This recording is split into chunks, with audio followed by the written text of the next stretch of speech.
which even makes it more special. When you think of, when your kids say, I want to do something, quite often people go, oh, I don't know about that. Well, she had parents who said, yes, go. Our parents were wonderful.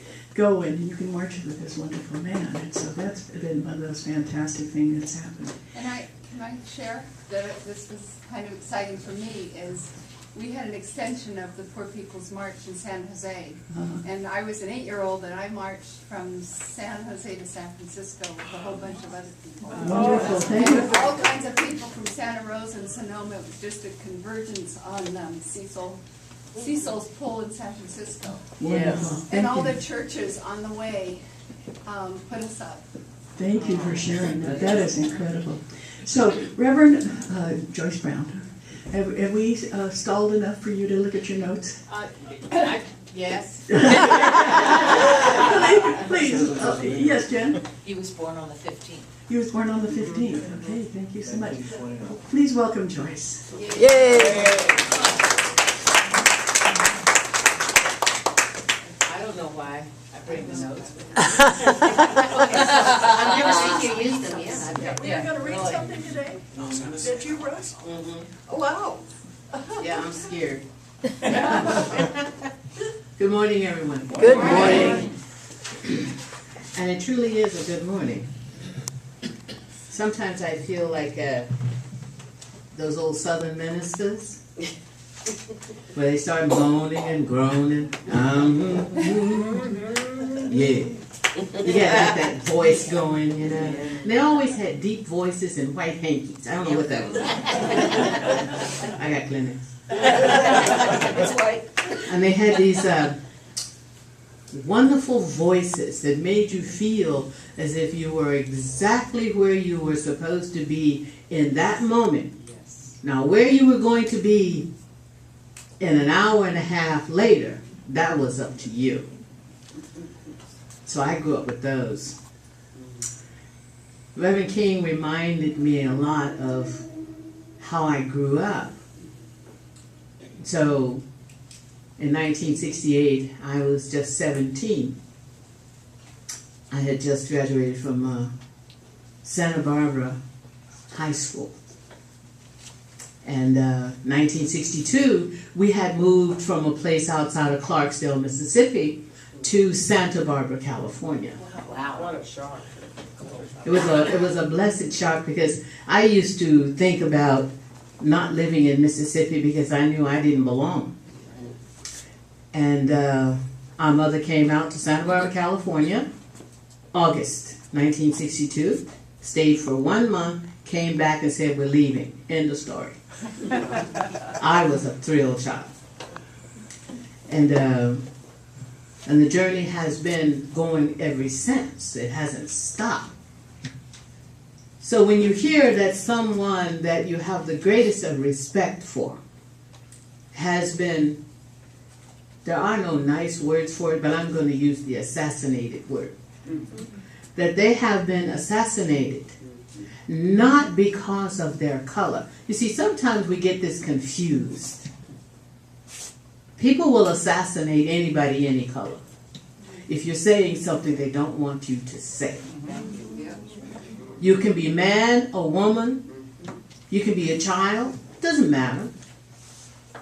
But, or however, when you have a man at the time called a Negro being followed by all races from around the world, and they are all following, and yet at the same time they are contributing, and I'm going to use the fire word, and they are contributing their fire to everything that they are confronting in what is called the Deep South.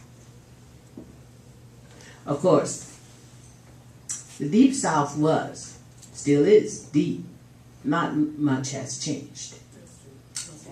There is a fantasy about it that somehow 1964 was something, or whatever somebody get into a position to make a change about, that the people are actually going to do it. But the fire that the people brought from around the world was what fuel the assassination, because it was like, if we take the pivot and remove it, will the fire stop? Only that fire stops.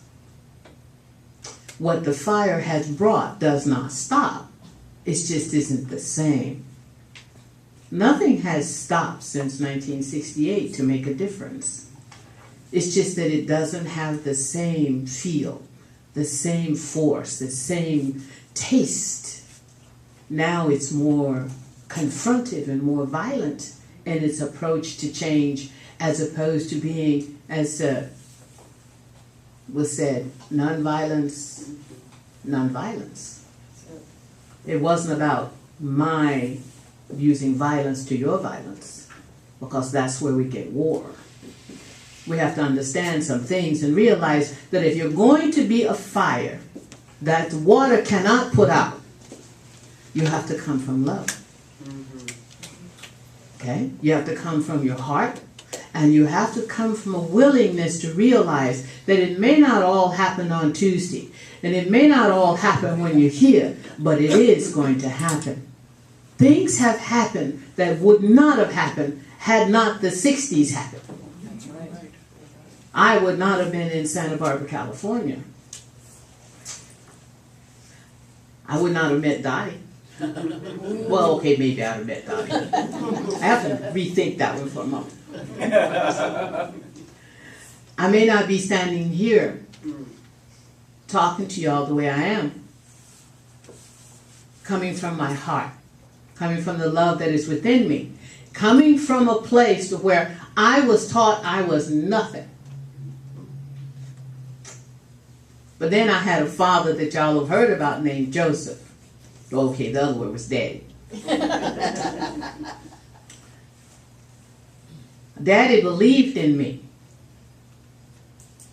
And because he believed in me, I believed in me, and it did not matter what you said, because I done heard it. So if you all think you done heard it, you done heard it. I'm telling you, I done heard it. You know what it's like to grow up and have somebody call you something that's not even close to your name, but you're supposed to answer to it and say, yes, sir, master. Do you know? We all have experiences of things that we know, but there's some things that others have experienced that you don't experience. That's right. So they're just those personal experiences. And so to move beyond that, you must have love. Or it's just a constant struggle to ask yourself, who am I? Well, I always knew I was Joyce C. So that wasn't even the question. But to be around those who could not see you makes it really hard. Now, bring together thousands of people who bring together their sense of not being seen from wherever they have come from. And they march together creating a fire that makes all of those who are in power afraid. So fear, hate, and anger kills. Love builds. And you can decide what you want to do. And you can keep doing love and building in the face of killing. Because it's going on all around this world. People are still loving and building. And at the same time, someone can kick their door in and their life is over. But their fire still burns. I learned a lot growing up in Clarksdale, Mississippi. Well, we grew up out in the country on a plantation. They were real. This was not Gone with the Wind and stuff like that. Plantations were real. All the things that someone may try to wash away, but that water that is very putrid and unclean and make you think that something was wrong with you, they were real. But in the midst of all of that, we have a fire that water cannot put out. And I tell you again, it's love. It doesn't matter what someone says. Somebody can say, you are no good. I never believed that. You think you're smart. Well, I knew I was smart. But I didn't answer the question. And I thought I was smart, this person was telling me, because I had the nerve to want to be something other than somebody's maid. Think about that. So where is my fire? My fire is that I loved me. I didn't always understand me. I'm just telling you the truth. I just knew I loved me, though. I knew that there was love around me. I knew there were those who saw me as a person. I knew there were those who could not even see me. Right down there in Santa Barbara, California. So I'm not down there on a plantation. You see, where you have this bad water is everywhere. So people want to say that's Mississippi. I would say I don't think so. That's San Jose. Thank you. It's everywhere we have human beings. Exactly. Everywhere. You can give it all kinds of names. You can call it all kinds of things. But it all comes down to the same kinds of behaviors. And most of it is based on fear. It is an amazing thing to me that we can fear someone, and yet at the same time, you live with them. You see, we're all right around here. We're all on this same amazing planet, absolutely gorgeous planet. And I believe there are those who are afraid of the planet because they keep trying to destroy it. And then there are those who are afraid of the people who live on the land that they want. So they destroy the land. We have all of this happening not because someone has done something wrong because they live on the land. It is because someone else is afraid. You see, justice and equality, there are those who have no idea what those words mean. They don't know. And then there are those who have never experienced injustice and equality. They don't know what it is. And that's okay too.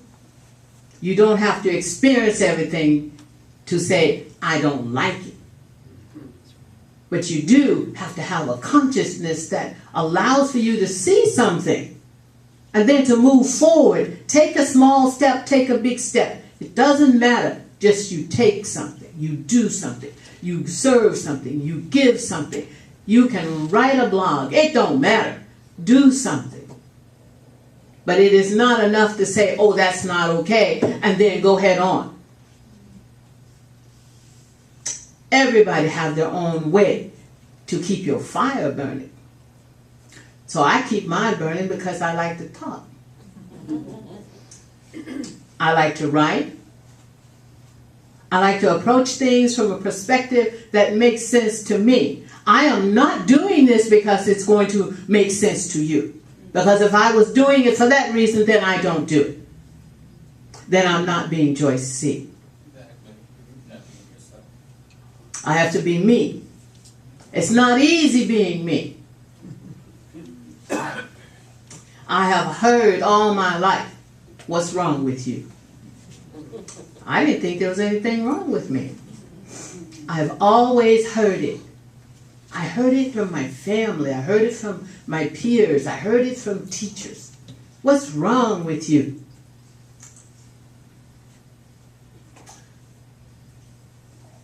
And then I realized everything was right about me. You see, because my fire was burning, I questioned. I wasn't supposed to question. So when a teacher stood in front of class and quoted from some outdated data around what black life was, and I would say, have you been there? Well, there you go. I got the look then like, what's wrong with you? When I would ask a teacher, outside of spending a summer in the southern states, what else did you do? They went back and wrote a paper so they could get their credential. And then so they could go out and get a job in a very nice school and teach something that was totally wrong. You do not understand me by spending 2 months. You do not understand me by spending 2 months. You do not understand me by spending 2 months. Of something that I've spent my entire lifetime, you come and look at me for 2 months. I used to get into all kinds of trouble. Classmates would turn their head. And they would do that. Right down there in Santa Barbara, California. I bet. In Mississippi, the teachers would just look at me and say, mm-hmm. And they wouldn't even answer me. Wow. They would hit me. I went through a lot of abuse in Mississippi schools because I wasn't like the others. But they couldn't put out my fire. You see, that's the whole idea. You have to keep your fire burning. You cannot let someone else's fear put your fire out. Because the minute you let somebody else put your fire out, you're done for. You can call it anything you want, but you're done for.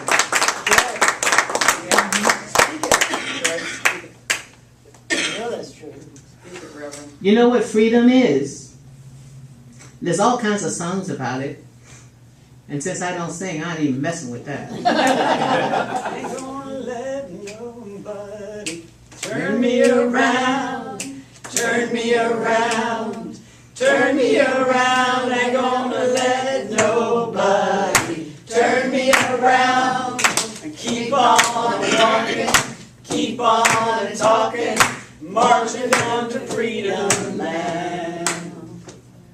So do you know what freedom is? Walk it. You don't let nobody turn you around. Turn you around.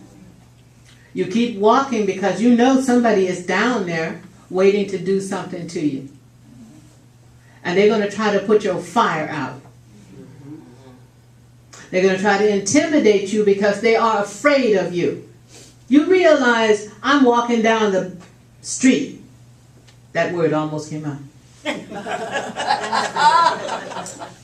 And a woman saw me coming and rolled up the windows on her car and locked the door and tried to hide. Now, of course, I was feeling full of something that day.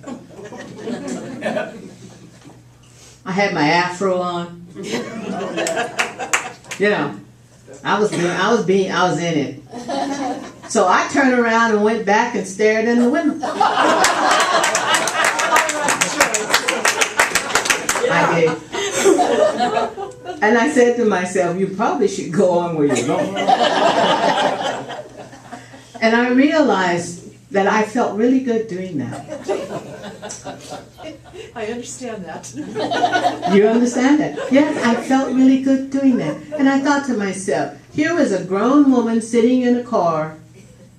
I am a young black woman walking down the street, going to my job, and she's afraid of me. What am I telling you today, people? What are we talking about here? We're talking about fear. What does fear do? It causes people to do things because they are afraid. They're afraid of me. They're afraid of you when you're not being what you're supposed to be. So you will do everything to shut you down. It doesn't matter. We've got to get this. It doesn't matter what nationality, culture, language, whatever your private lifestyle is. If someone is afraid of you, they will try to put your fire out. That's right. Yes. Period. Yes. And the day we get beyond the BS Yep. around that it's all about race, is the day that we can put an end to it. That's true. You see, as long as you keep the separation going, it's a race this, it's a race that. Well, really? Well, who started that? Well, I sure didn't. I didn't start that. So who started that thing that says it's a race issue? When people just want food, clothing, decent education, all the basics. When did it get to be race? Okay? It got to be race because there's a fear. There's this fear of having everyone share in everything with the greatest decency and equality possible. Nobody should be hungry. Nobody should have to worry about how am I going to get my children taken care of, or me, or medicine, or a place to stay. Nobody. And yet, we have one of the richest countries and we have the poorest. Go and explain it to me. It's all about fear. Now, why would somebody be afraid of Joyce? Oh, wait, hold on. Oh, I got it now. I won't tell. We won't tell that side. Because my fire burns. I talk to people and they're always shocked. I had somebody one time who was coming at me on a level of, she was showing me how smart she was. You know, being smart, it's not all it's cracked up to be. Some of the smartest people I know were some of the most amazingly humble people, and you didn't know they had, quote unquote, all these smarts until you pissed them off. But anyway, this woman pissed me off. And I looked at her and I told her, and I said, excuse me a minute while I explain something to you. I found myself starting to sound Southern too, so I knew I was pissed. You know what I'm talking? Yeah. Any of you have ever found yourself dropping into Southern, you're pissed. So I just dropped on in and I said, you know what? I said, I have 2 bachelor's degrees. I said, I have 2 master's degrees. And then I have another master's degree. And then I was studying for my PhD. I said, how are you doing right now? She pissed me off. I did it not to feel better. I did it because I wanted her to hear herself. See, it's one thing to stand in front of somebody because of the color of their skin and think you're better than them. I have met some of the most amazing people driving cabs that had to leave their country, and they were physicists and doctors. Yes. Okay? Yes. They're cleaning houses, digging ditches, doing anything they can do to make money, driving cabs and being porters. All right? So, but their fire didn't go out. You get my point here? Because if their fire had went out, they would not be working anything they can work to make a living. And this is what black people, well, Negroes back in that time, had to do. Everything. It didn't matter what your skill was. It was never good enough. Never good enough. And then you take a look at it and you say, here's a man that said,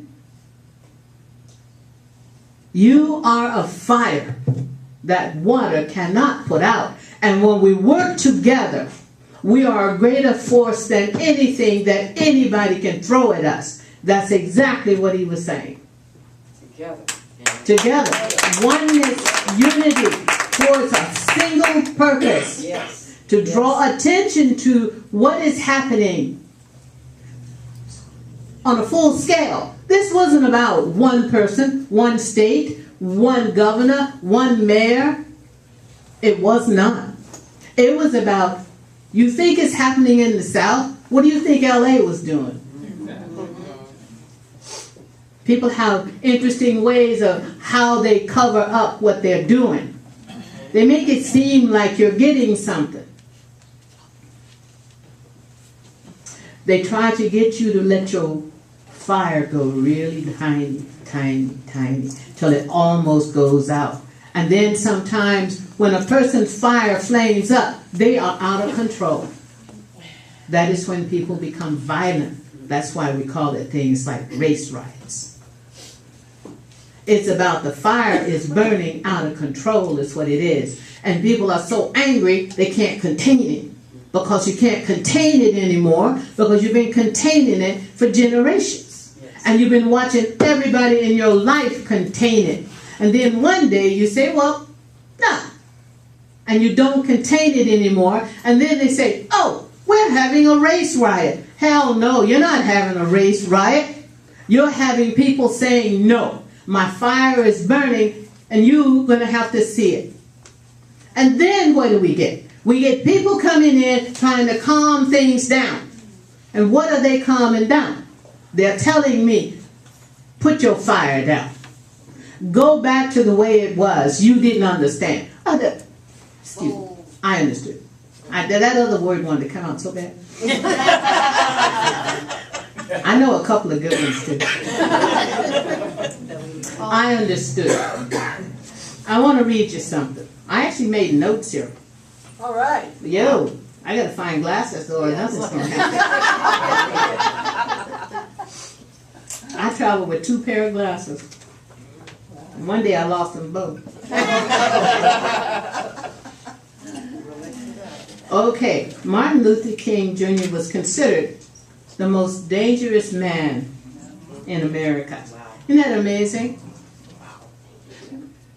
The word is he was considered the most dangerous man in America. They didn't say black man or Negro man or African American man or colored man. He was just considered the most dangerous man. And the only thing you could do with that is you got to get rid of that. Who said it? Langston Hughes. I don't remember the poem correctly. What happens to a dream deferred? It's a lovely poem. I remember it to the essence of it. The fire that water cannot put out is made of love, compassion, forgiveness, courage, integrity, fearlessness, faith. And all of these amazing gifts of fire, when they are brought together, they open us to receive healings at the deepest levels of our souls and consciousness. And there are those who do not want that fire to burn because they're afraid to lose everything that they have acquired. Somehow it doesn't occur to people that there is plenty of everything. So what is the fear about? You see, the fear is about having something happen to you that you are doing to someone else. The other name for that goes along really quite nice, that also got me into trouble at university, is that I told them about a book called The Mark of Oppression. My professor who was teaching black history, well, you can imagine how that went over. I told them about the book and they said, what? I said, here's the basic concept of oppression. You are oppressed as long as you don't know that you are. That's the basic concept of oppression. Fire is light. It is not anything else. It is light. When you light a fire, we said, we start to feel good. We start to feel warm. We start to feel cozy. We start to feel a comfort. We cleanse the coldness from us. We put a light into the darkness that is around us. That is what fire does. And again, it has nothing to do with what your color is or your economics is or any of that stuff. It has to do with who you are and that your flame burns brightly. The day that someone decided to say that once the Negro was emancipated, that they would want to become like you, was the day that we started to have massive racial discrimination. And somebody did say that. And the people who said that said it for a very simple reason. It gave them power over those that they got to believe them. And then they passed it on from generation to generation. And generation to generation. So somebody do some math here now. Yeah, it's not my fine suit, I can tell you. I round everything off to the nearest number. So 1865 to 2018, how many years is that? A lot. I just really love you, you know that. Thank you. So we're talking 300 what? 153 years. What? Is that it? 153. I have used my book. Dang. Okay. So 1865 to 2018 is? 153 years. Okay, so how many more years do you think I should be waiting to be considered a human being? Not yesterday. You mean yesterday? Not about yesterday. I'm good. 153 years. I'm in it. Think about it. Think about it. When someone is afraid of your fire, they come up with ways to define you that absolutely makes no sense. Yes. Yes. Yep. Okay? This is whether you're not human. Well, what am I? You're not intelligent. You're not capable. And if you're a woman, you cannot be as smart as a man. Okay, women get this all the time, so there's nothing new about that. If you're a black person, you're not as smart as a white person. There's a list. It's an amazing thing. And look what happens when you don't let your fire go out. Someone will come along and burn a cross in your front yard.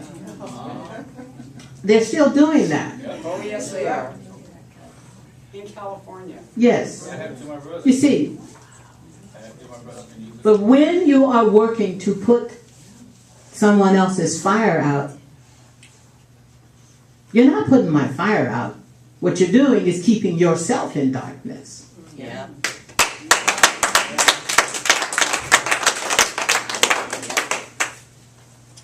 Martin, the piece that I took this from comes from I've been to the mountaintop speech. Okay? And he was talking about transphysics. And this amazing man, an orator, said, turn the fire hoses on, because he was talking about the police and all who wanted to do this. And he was telling them, go ahead on and turn them on, these fire hoses.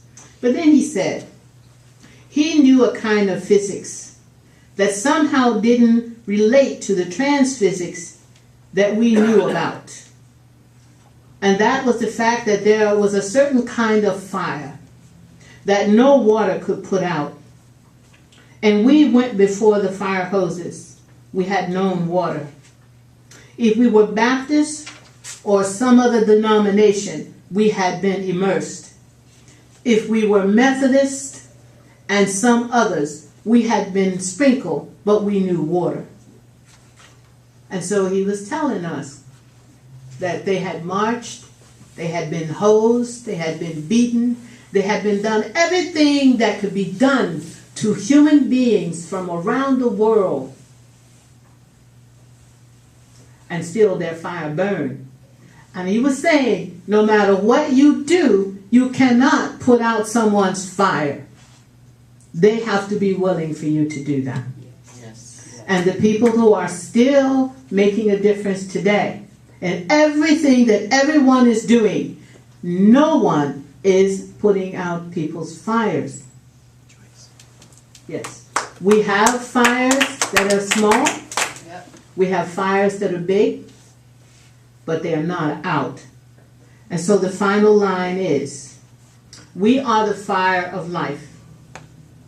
We are flames of light that coveteth not what another has, rather we give freely. We are the heat that warms the very soul within us. We are the fires that water cannot put out. Yeah. Thank you.